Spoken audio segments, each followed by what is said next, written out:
Olá a todos, nos acompanham pelo PT Sports e também pelo PT Futebol. Hoje temos a sorte de ter connosco o head coach dos Paredes Lumberjacks, Gavin Campbell, que tirou um bocadinho do seu tempo para responder algumas das nossas perguntas. Hello Gavin, thank you very much for your time, for having time to answer a couple of our questions. I know. Thanks for having me. Yeah, I mean, sure. I believe that you're a busy guy currently. Gavin, everybody already know a little bit about you with the interviews you gave to American Football International. You talked a little bit about your past, but can you sum it up? I mean, concentrating more on your experience outside the US. We know that you've been in Asia and also Europe. What have you been doing? I've been focusing on special teams and defensive coordinators. This is my second stop as a head coach. Basically, my one goal overseas is I have to win today, and the team needs to be better when I leave because I was here. I'm not going to sell out the team just to win this year. They need to win next year because I was here this year as well. I see. That's a great goal. I mean, you come to the Lumberjacks. The Lumberjacks last season, they barely missed the playoffs. They had 2 wins, 3 losses, and a tie, and they eventually stayed out. They were the first team outside the playoffs.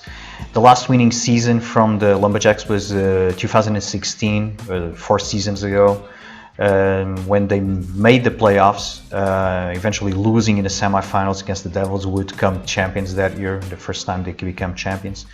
So, I mean, the stakes are high, because for sure that would be nice to see the Lumberjacks again on the playoffs and having a winning record. I mean, what do you think you're going to bring into the team? Now, the stakes aren't really that high. I have a bunch of guys that are dedicated and want to learn from day one. That's something. This is my 4th rebuild, counting my time in colleges in the U.S. And this is probably the first time that I didn't have to sell the guys on the dedication. I just had to point them in the right direction. You know, one of our biggest things is they haven't really had, no disrespect to any former coaches or imports they had here, but they haven't had someone sit down and teach them the theory of the game and to become students of the game. We had a bunch of athletes. We didn't have very many football players, and we're in the process of making that, correcting that error. Mm-hmm. Sure. I mean, you started by saying that you would want eventually, when you leave, you would want to leave a good team, to leave a better team than when you came in. So, do you have any long-term goals with the Lumberjacks? So that theory is something I carry with me everywhere I go in overseas, whether it's Europe or Asia. And it served me well, it served teams well. But with the Lumberjacks, our long-term goal, I've sat down with the board from day one. Our goal this year, we're going to be 500 team. That's our goal. Successful season. We'll be 3-3 in the regular season, making the semifinals. And then from there, that's success. But if we can add to it, great. But that's not the goal. The goal is semifinals this year. Next year, our goal is we will win the North. We will make the finals, and in year 3, we'll be playing internationally. That's the goal for the team. Great, great to hear. Okay, so first game is done. You went to Cascais, played the Crusaders, lost the game. What's your take on the team's performance? What do you think? I'll tell you, and this was echoed by the coaching staff of the Crusaders, that the sportsmanship and the discipline that our guys had was light years above where it was in the past. And you know, if you look at the game, we were 28-6. I took a gamble as a head coach. I told my offensive coordinator to call a play that we didn't have in our playbook. And it led to an interception towards the end of half that put them up, I believe, 21-6 at halftime. And our starters, 28-6, and then we started rotating our second and third string guys in. Not because we had more or less, not because of a surrender type situation, but I want to get film on these guys. Yeah, okay. I'm changing the culture of the Lumberjacks. The Lumberjacks used to be, like I said, a bunch of athletes.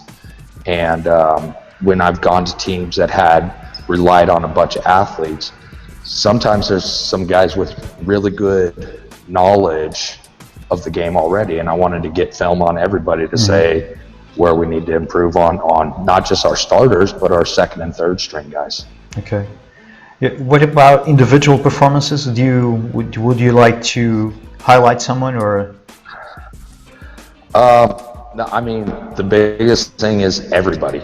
I kind of say that like a cliche, but realistically, we had guys that performed as we expected. We have our Rafael Nunez's that performed. I was told by a former import from Portugal that he's one of the best tacklers he's seen in Europe.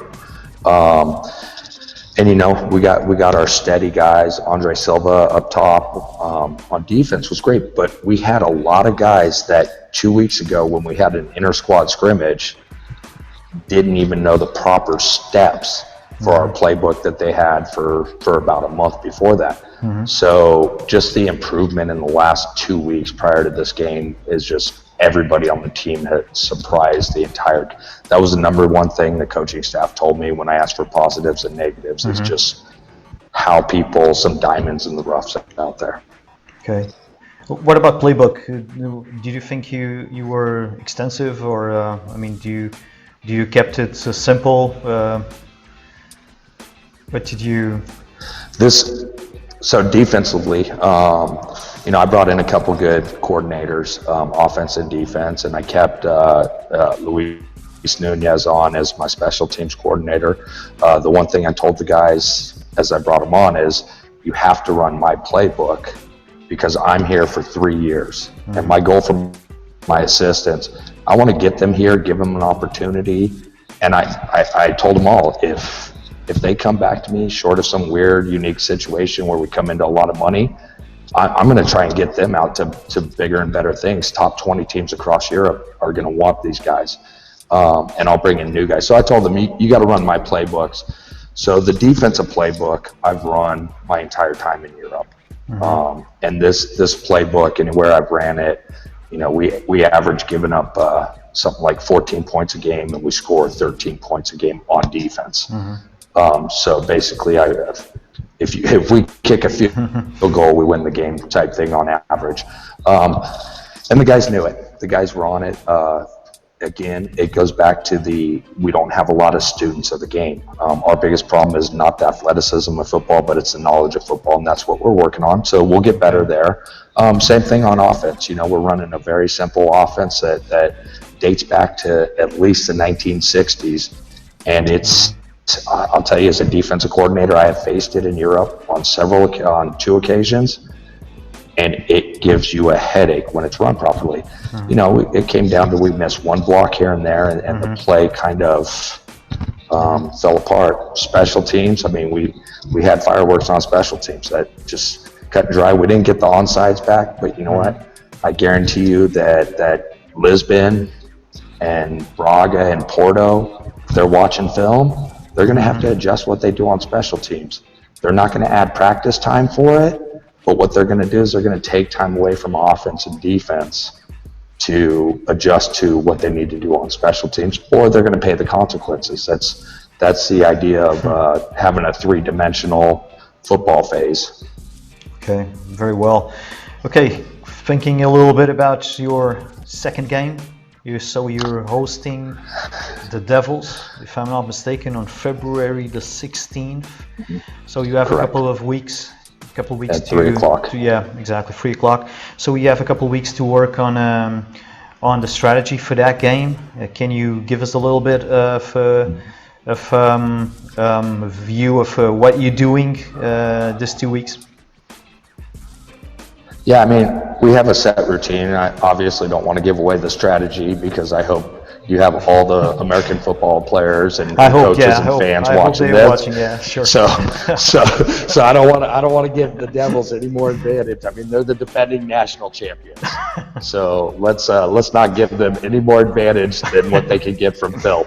Yeah. But no, on a serious note, we have a routine set up because we lucked out in our schedule and we don't have any back-to-back games. And all but the following game, the game between Devils and Braga, we have a game, then we have an off week, then we have a game. So Wednesday's practice is going to be dedicated to fixing what went wrong in with the Crusaders. Mm-hmm. Friday, we're going to start to introduce the Devils. Then we added, I talked to the board and I talked to the team after the game. We're adding a Monday practice any game week. On the weeks that we play a game, we'll practice Monday, Wednesday, and Friday. That's solely dedicated to getting ready for our next opponent. Coach and staff was talking on the way back about, on the bus ride back, what do we need to do to fix it? What do we need to do to try and take away some of Lisbon's weapons and maybe capitalize on some of their weaker points. They don't have a lot. They're the defending national champions, but every team has weaknesses. So let's try and find them and exploit them. Well, just a quick question. Thinking about the Devils, I mean, the Lumberjacks played the Devils for the Fundadores. That's the PreSeason Tournaments.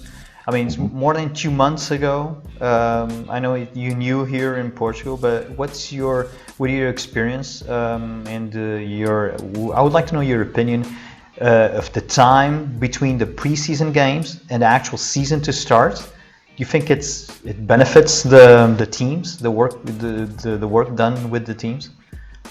It definitely does. I mean, first off, I would say the one kind of downside to football in Europe as a whole. I love it here. I've turned down several college jobs back in the States to stay here in Europe these past 7 years. So I love it here. But I'm also a realist as a coach. I can look at a positive thing and still see the negative and how to adjust it. And one of the biggest drawbacks to European football is you bash each other in the head, your own team in the head for 9 months to go out there and play between 5 and 10 games, depending on the league and if you make the playoffs. So having, it's the Founders Cup here, Spain has the Spanish Bowl. But outside of those two countries, there's not many countries in Europe that do that, and I think it's a great thing. I actually think that kind of one of the things that should be corrected on it is that maybe have something tied into it that the winner of the Founders Cup hosts the national championship in their city, or tie some sort of reward in it. A reward, yeah, exactly. And it's. But we, as far as the teams go, we played a lot of rookies. We traveled 20 guys to that game, and they were almost exclusively either rookies or guys that were rookies last year and didn't play. And it was a great opportunity for them. I followed the game as best I could. I was coaching in the national championship game in the Philippines on that same day.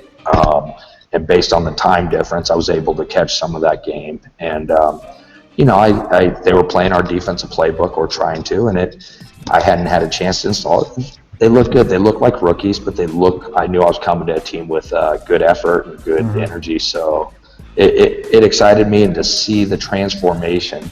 Realistically, I've had my coaching staff on the ground 2 weeks leading up to this game with the Crusaders, and to see where the guys have come from that to 2 weeks of actual coaching, it's not the same team at all. Okay, great.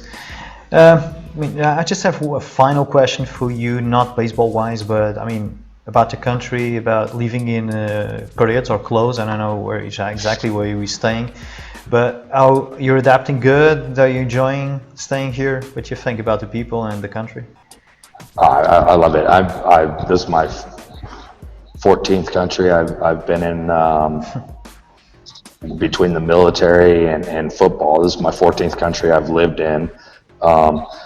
And you know, all of them have, like I said, all of them have their goods, all of them have their bads. I'm still waiting to find out what the bad thing is in Portugal and Paradise, because it's amazing. The hospitality here and the food is phenomenal.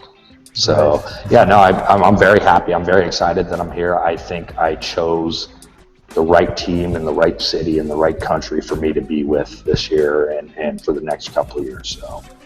Okay, very good. Nice to hear from you. It was great. Thank you for your time. I mean, for me, it's also very nice to know that you're thinking long term with the Lumberjacks. I think that would be good for the team and for the sport here. So again, Gavin, thank you very much for taking a little bit of your time to answer our questions.